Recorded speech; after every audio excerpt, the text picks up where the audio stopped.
माझ्या सर्व मैत्रिणींना इंग्रजी नवीन वर्षाच्या तसेच इंग्रजी नवीन वर्षातील पहिला सण असणाऱ्या मकर संक्रांतीच्या खूप साऱ्या शुभेच्छा. नमस्कार सर्वांना, मी प्रांजली. या व्हिडिओमध्ये मी तुमच्यासोबत मकर संक्रांतीविषयी शास्त्रोक्त, विधिवत आणि पंचांगानुसार अचूक माहिती शेअर करणार आहे. हा व्हिडिओ बघितल्यानंतर मकर संक्रांतीबद्दलच्या सर्व प्रश्नांची उत्तरं तुम्हाला मिळून जातील. जसं की यंदा संक्रांत कशावर आलेली आहे, संक्रांतीचं नाव काय आहे, संक्रांती कोणत्या दिशेला जात आहे, संक्रांतीने कोणत्या रंगाचे वस्त्र परिधान केलेले आहेत, कारण संक्रांतीने ज्या रंगाचे वस्त्र परिधान केलेले असतात त्या रंगाची साडी किंवा ड्रेस या दिवशी महिलांनी घालू नये असं म्हटलं जातं. संक्रांतीचा पुण्यकाल काय आहे, वर्ज्य कामे कोणती आहेत, संक्रांती काळात कोणकोणत्या वस्तू दान द्यायच्या आहेत, कोणत्या वस्तू चुकूनही आपल्याला दान द्यायच्या नाहीयेत, त्याचबरोबर संक्रांत काळात कोणकोणत्या महत्त्वाच्या गोष्टी आपल्याला आवर्जून करायच्या आहेत, यंदा 2026 मध्ये संक्रांतीचं हळदी कुंकू कधीपासून कधीपर्यंत करायचं आहे, तुमच्या घरामध्ये जर लहान मुलं किंवा मुली असतील किंवा तुमचे नातू किंवा नात असतील तर त्यांचं बोरन्हाण यंदा कधीपासून कधीपर्यंत आपण करू शकतो, तुमच्या घरी मुलामुलींचे लग्न झालेले असतील तर लग्नानंतर पहिल्या संक्रांतीविषयीची माहिती, त्याचबरोबर तुमचा मुलगा किंवा मुलगी यांचं लग्न जमलेलं असेल तर अशा सर्व प्रश्नांची उत्तरं या व्हिडिओमध्ये तुम्हाला बघायला मिळतील. त्यामुळे व्हिडिओ पूर्ण आणि शेवटपर्यंत नक्की बघावा. आपल्या हिंदू धर्मात मकर संक्रांतीच्या सणाला विशेष महत्त्व आहे. तसं तर संक्रांत प्रत्येक महिन्याला येत असते. सूर्याच्या एका राशीतून दुसऱ्या राशीत प्रवेश करण्याला संक्रांत म्हटलं जातं. पण जेव्हा सूर्य हा धनु रास सोडून मकर राशीमध्ये प्रवेश करतो तेव्हा आपण मकर संक्रांती हा सण साजरा करत असतो. याच मकर संक्रांतीच्या दिवसापासून सूर्याचं उत्तरायण सुद्धा सुरू होतं. मराठी महिन्यांचा विचार केला तर दरवर्षी संक्रांत ही पौष महिन्यात येते आणि इंग्रजी महिन्यानुसार जानेवारी महिन्यामध्ये येते. यंदा 2026 मध्ये मकर संक्रांत ही 14 जानेवारी 2026 वार बुधवारी आलेली आहे. मकर संक्रांतीनंतर दिवस हा तिळातिळाने मोठा होत असतो आणि रात्र ही तिळातिळाने लहान होत असते. हे तुम्ही तुमच्या आजी आजोबांकडून नक्कीच ऐकलेलं असेल. शके 1947च्या मकर संक्रांतीचे फल बुधवार दिनांक 14 जानेवारी 2026 वार बुधवार पौष कृष्ण 11 रोजी दुपारी 3:06 सूर्य मकर राशीमध्ये प्रवेश करत आहे. संक्रांतीचा पुण्यकाल बुधवार दिनांक 14 जानेवारी 2026 रोजी दुपारी 3:06 ते सूर्यास्तापर्यंत म्हणजेच सायंकाळी 6:20 आहे. सूर्याचे मकर संक्रमण यावर्षी बालवकरणावर होत असल्याने संक्रांतीचे वाहन वाघ आहे. संक्रांतीचे उपवाहन घोडा आहे.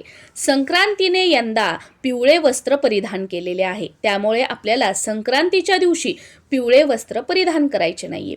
संक्रांतीने हातामध्ये शस्त्र म्हणून गदा घेतलेली आहे. संक्रांतीने केशराचा टिळा लावलेला आहे. संक्रांती वयाने कुमारिका असून बसलेली आहे. संक्रांतीने वासाकरता जाईचे फूल हातात घेतलेले आहे. जातीने सर्प आहे व मोती धारण केलेला आहे. संक्रांतीचे वार नाव व नक्षत्र नाव मंदाकिनी आहे. पूर्वेकडून पश्चिमेकडे जात आहे आणि वायव्य दिशेला बघत आहे. सामुदाय मुहूर्त 30 आहेत. आता आपण मकर संक्रांतीचे फळ बघूया. संक्रांतीने ज्या वस्तू परिधान केलेल्या आहेत त्या वस्तू महाग होतील व संक्रांती जेथून आली आहे तेथील जनतेला सुख प्राप्त होईल. यंदा संक्रांतीच्या पर्व काळामध्ये कोणकोणत्या वस्तू दान द्यायची आहेत त्या बघूया. नवीन भांडे, गाईला चारा, अन्नदान, तिलपात्रदान, गूळ, तीळ, सोने, भूमी, गाय, वस्त्र, घोडा, यथाशक्ती आपल्याला जे शक्य होईल ते आपल्याला संक्रांती काळामध्ये दान द्यायचे आहे. संक्रांती काळातील वर्ज्य कामे म्हणजे ही कामे आपल्याला टाळायची आहेत. सगळ्यात पहिलं म्हणजे दात घासणं. आता हे बऱ्याच जणांना पटणार नाही, पण आजही या गोष्टी पाळणारे खूप जण आहेत. समजा आपल्याला दात न घासणं पटत नसेल तर अशा वेळेला कडुलिंबाच्या काडीने दात घासण्याचा प्रयत्न करा. कठोर बोलणे, संक्रांतीच्या काळात मोठ्याने बोलणे, आरडाओरडा करणे, कोणाचं मन दुखवणे, घरामध्ये भांडण तंटा करणे या गोष्टी टाळा. वृक्ष, गवत तोडणे, पानं, फुलं तोडू नका. आदल्या दिवशीच जी काही फुलं, पानं आपल्याला लागणार आहेत ती तुम्ही काढून ठेवू शकता. गाई म्हशीची धार काढणे वर्ज्य आहे, पण आजकाल हे कोणी करणार नाही. त्यामुळे आपल्याला जेवढं शक्य होईल तेवढंच पाळण्याचा प्रयत्न करा. ज्या गोष्टी पाळणं शक्य नसेल किंवा ज्या गोष्टी आपल्याला पटत नसतील तर त्या आपल्याला करणं शक्य नसेल तर त्याबद्दल वाईटही बोलू नका, कारण ह्या सगळ्या गोष्टी पाळणारे आजही भरपूर जण आहेत. या दिवशी ब्रह्मचर्याचं पालन आवर्जून करा. मकर संक्रांतीचा सण हा खऱ्या अर्थाने 3 दिवसांचा असतो. आदल्या दिवशी भोगी, दुसऱ्या दिवशी मकर संक्रांत आणि तिसऱ्या दिवशी किंक्रांत असते, म्हणजे संक्रांतीची कर. यंदा भोगी ही 13 जानेवारी 2026 वार मंगळवारी आलेली आहे. 14 तारखेला मकर संक्रांती बुधवारी आलेली आहे आणि 15 जानेवारीला गुरुवारी संक्रांतीची कर म्हणजेच किंक्रांत आहे. संक्रांतीच्या दिवशी कोणती कामे आवर्जून करावी ती आपण बघूया. संक्रांतीच्या दिवशी तीर्थस्नानी किंवा गंगेवर स्नान करण्याला खूप जास्त महत्त्व आहे, पण आपल्या प्रत्येकालाच हे शक्य आहे असं नाही. त्यामुळे संक्रांतीच्या दिवशी स्नान करताना आंघोळीच्या पाण्यामध्ये थोडंसं गंगाजल टाकायचं, आंघोळीच्या पाण्यामध्ये थोडेसे पांढरे तीळ टाकायचे आणि त्या पाण्याने आपल्याला स्नान करायचं आहे. संक्रांतीच्या दिवशी आवर्जून सूर्याला अर्घ्य द्यायचं आहे. आणि हो, 10 वाजता, 11 वाजता, 9 वाजता असं नाही, शक्यतो उगवत्या सूर्याला अर्घ्य देण्याचा प्रयत्न करा. या दिवशी सुगड पूजा करण्याला महत्त्व असते. काही ठिकाणी 5 बोळके सुगड म्हणून घेतले जातात आणि काही ठिकाणी लेकूरवाळा खण सुद्धा पूजला जातो. ज्यांना मूलबाळ आहेत त्यांनी लेकूरवाळं सुगड पूजन करावं अशी आमच्याकडे पद्धत आहे. पण आजकाल बऱ्याच ठिकाणी फक्त 5 बोळके घेतले जातात, म्हणजे 5 सुगड घेतले जातात आणि त्यांचं पूजन केलं जातं. पण तुम्ही जिथे पूजा साहित्याचं दुकान आहे, सुगड वगैरे मिळतात, जर तुम्हाला मूलबाळ असेल तर त्यांना म्हणायचं की आम्हाला लेकूरवाळा खण द्या आणि त्या खणाचं पूजन या दिवशी केलं जातं. संक्रांती दिवशी जे आपण सुगड पूजन करतो त्यात काय काय भरलं जातं हे आता आपण बघूया. तुमच्या भागानुसार थोडाफार बदल या वस्तूंमध्ये असू शकतो, पण बऱ्यापैकी याच वस्तू सुगडामध्ये भरल्या जातात. जसं की गव्हाच्या लोंब्या, वाटाण्याच्या शेंगा, वालाच्या शेंगा, शेंगदाणे, गाजर, ऊस, बोरं, तीळ, गूळ, हरभरा हे भरलं जातं व सुगड पूजन केलं जातं. आणि या दिवसापासून ते रथसप्तमीपर्यंत हळदी कुंकवाचा कार्यक्रम आपण करू शकतो, किंक्रांतीचा दिवस सोडून. आता समजा तुमच्या मुलामुलींचा विवाह जमलेला असेल किंवा त्यांचा साखरपुडा झालेला असेल. इथे लक्षात घ्या, मी नवीन लग्न झालेलं म्हणत नाहीये, मी फक्त म्हणतेय की ज्या मुलामुलींचे विवाह जमलेले आहेत किंवा ज्यांचा साखरपुडा झालेला आहे, तर अशा मुलामुलींच्या आईवडिलांनी समजा तुमच्या मुलीचं लग्न जमलेलं असेल तर आपल्या जावयाला नारायण स्वरूप मानून संक्रांतीपासून ते रथसप्तमीपर्यंत किंक्रांत सोडून कधीही एक छोटीशी चांदीची वाटी घ्यायची आणि त्या वाटीमध्ये तिळगुळ भरून ती चांदीची वाटी आपल्या जावयाला तुम्हाला दान करायची आहे. हे शुभ मानलं जातं. आणि जावयाला कपडे घेण्यासाठी सुद्धा तुम्ही पैसे देऊ शकता किंवा त्यांना तुम्ही कपडे सुद्धा घेऊ शकता. तुमच्याकडे ही पद्धत असेल तर नक्कीच तुम्ही करू शकता. आणि समजा तुमच्या मुलाचं लग्न जमलेलं असेल किंवा साखरपुडा झालेला असेल तर तुमच्या सुनेला तुम्हाला नवीन साडी घ्यायची आहे. संक्रांतीला साडी घेताना शक्यतो लाल किंवा हिरव्या रंगाची साडी घेतली जाते, कारण की हा सौभाग्याचा शुभ रंग मानला जातो. आता ज्यांच्या मुलाचं लग्न झालेलं आहे किंवा ज्यांच्या घरी नवीन सून आलेली आहे आणि लग्नानंतरचा पहिला सण मकर संक्रांती आहे किंवा लग्न झाल्यानंतर जेव्हा पहिली मकर संक्रांती येते तर त्या मकर संक्रांतीला सुनेसाठी तिळवा करतात, ज्याला आपण हलव्याचे दागिने वगैरे सुद्धा म्हणतो. आणि आजकाल तर खूप मोठ्या प्रमाणात थाटामाटात लग्नानंतर सुनेचा पहिला मकर संक्रांती हा सण साजरा केला जातो. तीळ हे उष्ण असतात आणि हिवाळा असल्या कारणाने या दिवसात तीळ खाण्याला खूप जास्त महत्त्व आहे. जसं की भोगी या सणाला तीळ लावलेली बाजरीची भाकरी आणि भोगीची भाजी खाल्ली जाते.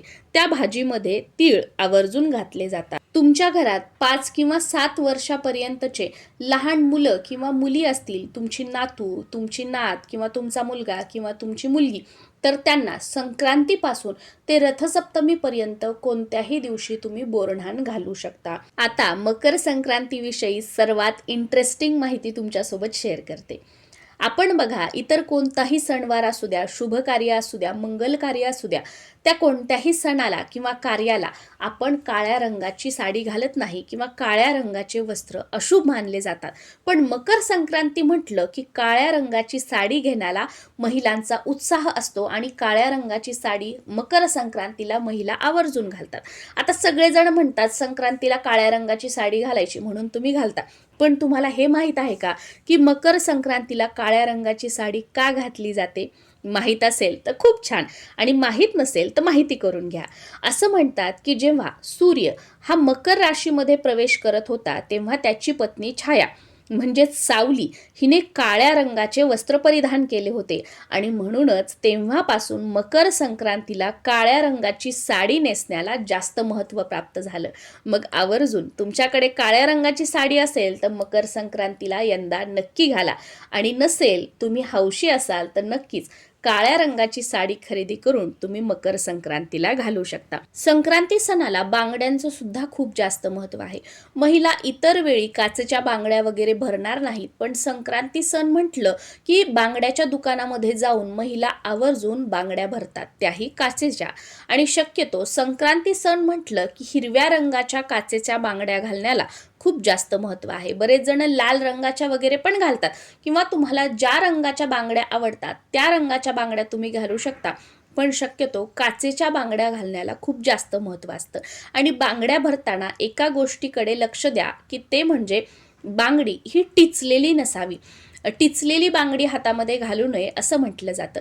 आता नवीनच बांगड्या भराव्यात का मकर संक्रांती सणाला? तर हो, बरेच जण नवीन बांगड्या भरण्याला प्राधान्य देतात.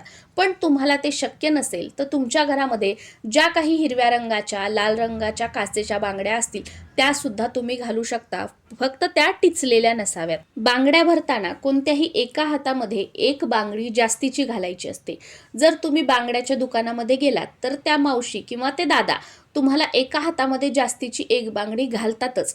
पण समजा तुम्हाला माहीत नाहीये किंवा तुम्ही घरच्या ज्या बांगड्या आहेत त्या घालत आहात, तर एका हातामध्ये एक बांगडी तुम्हाला एक्स्ट्रा घालायची आहे. आता इथे तुमचा प्रश्न असेल की कोणत्या हातामध्ये एक्स्ट्राची बांगडी घालायची आहे?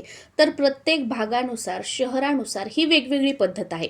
बऱ्याच भागामध्ये डाव्या हातात जास्तीची बांगडी घातली जाते आणि बऱ्याच भागात उजव्या हातात घातली जाते. तर तुमच्या भागात, तुमच्या शहरात जी पद्धत आहे त्यानुसार त्या हातामध्ये तुम्ही जास्तीची बांगडी घालू शकता. त्याचबरोबर संक्रांतीला बांगड्या भरताना लाखेची बांगडी आवर्जून घालायची असते. लाखेची बांगडी घालण्याला सुद्धा खूप जास्त महत्त्व आहे. बांगड्याच्या दुकानामध्ये किंवा तुम्ही संक्रांतीच्या वेळी जेव्हा बाजार भरतो त्यावेळेला बाजारामध्ये गेल्यानंतर लाखेच्या बांगड्या घालून देण्यासाठी एक मावशी किंवा दादा तुम्हाला आवर्जून एका बाजूला बसलेले दिसतात, तर त्यांच्याकडून तुम्ही लाखेची बांगडी घालू शकता. आय होप मकर संक्रांत 2026 याबद्दल तुम्हाला संपूर्ण माहिती मिळालेली असेल. पण तरीही अजून काही प्रश्न असतील तर खाली कॉमेंट सेक्शनमध्ये तुम्ही विचारू शकता. नक्कीच त्यांची उत्तरं देण्याचा प्रयत्न मी करेल. आणि हो, उद्या मी तुमच्यासोबत मकर संक्रांतीला सुगड पूजन कसं करावं, कधी करावं, सुगडामध्ये कोणकोणत्या वस्तू भराव्यात, नंतर त्या सुगडांचं काय करावं, त्याचबरोबर भोगी कशी साजरी करावी, भोगीच्या दिवशी भोगीची भाजी कशी बनवावी, किंक्रांत कशी साजरी करावी, किंक्रांतीला काय करावं, काय करू नये, अशी संपूर्ण माहिती असणारा व्हिडिओ तुमच्यासोबत शेअर करणार आहे. त्यामुळे नक्कीच प्रांजली जोशी या यूट्यूब चॅनलला सबस्क्राईब करा आणि आपले व्हिडिओ बघा. धन्यवाद. आणि परत एकदा तुम्हा सर्वांना इंग्रजी नवीन वर्षाच्या आणि मकर संक्रांतीच्या खूप साऱ्या शुभेच्छा. नमस्कार.